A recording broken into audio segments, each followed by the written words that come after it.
It would have had to have been custom-made. He had the skim-milk complexion of the true redhead, which called attention to the scarlet lesions of the true drunkard. But he was sober now, and came straight up to my desk without looking around. I had more than a hunch he could still have described everything in the office down to the buttons on General Custer's tunic in the framed print covering a bald patch in the wallpaper.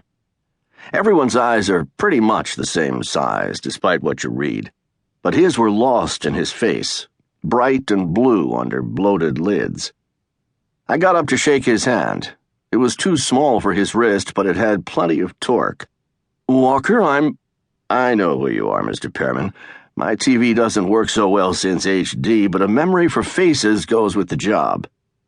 His name was Louis Pearman. He did stand-up for the news, and had worried away at the reputation of a local investment counselor with an international portfolio, until he got down to a pool of corruption as big and deep as an underground lake. The Securities and Exchange Commission was still conducting diving operations there, but Pearman had moved on to City Hall. He was a very good reporter, or they'd never have let him near a camera. "HD." He made a porcine noise. "That little act of Congress almost put me out of work. Nobody likes to come home from a hard day on the line and look at a kisser like this. I'm considering an offer from the CBC. They're still analog in Canada, and fuzzy enough to make me look like the mannequin behind the desk."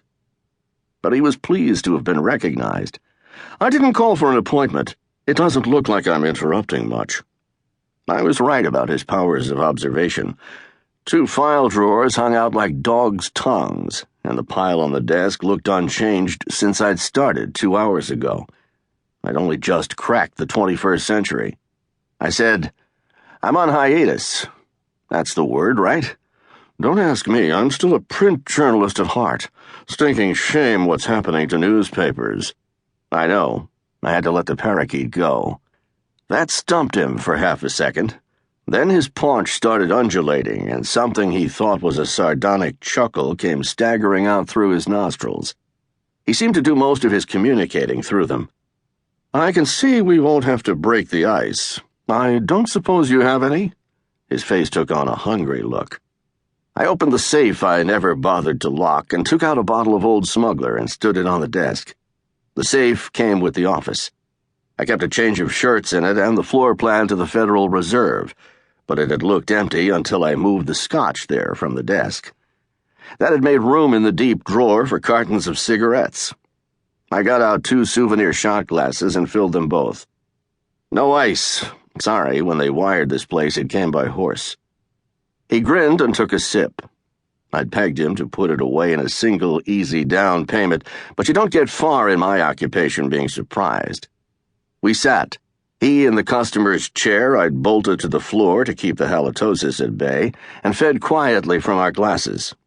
It was 10 a.m. on the dot, but the sky was overcast and you couldn't see where the sun was in relation to the yardarm. I never said he was the only drunkard in the room. "World's gone to hell," he opened, warming his hands around the little glass. They were that small. I'd have suspected polio in childhood if not for the strength of his grip. I shook my head, smiling my secret smile. "You don't agree?" "I didn't say that. Most everybody does. Almost everybody," I said automatically. He made a face on top of the one God already stuck him with. "That's what 40 years in broadcasting does to you. It's a wonder I can communicate at all. But you know what I meant."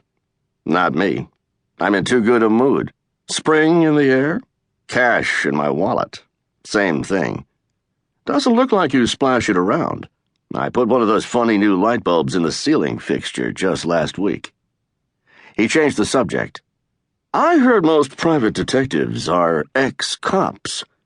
Some of them are still on the job. It depends on the regulations regarding moonlighting." "What about you?" "I was, briefly. What happened?" "I broke my hand." "They don't toss you out for that." "I broke it on the jaw." His eyelids lifted.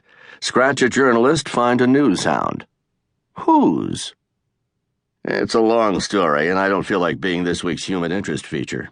Anyway, I have filing to do, and you have to brush up on the metric system."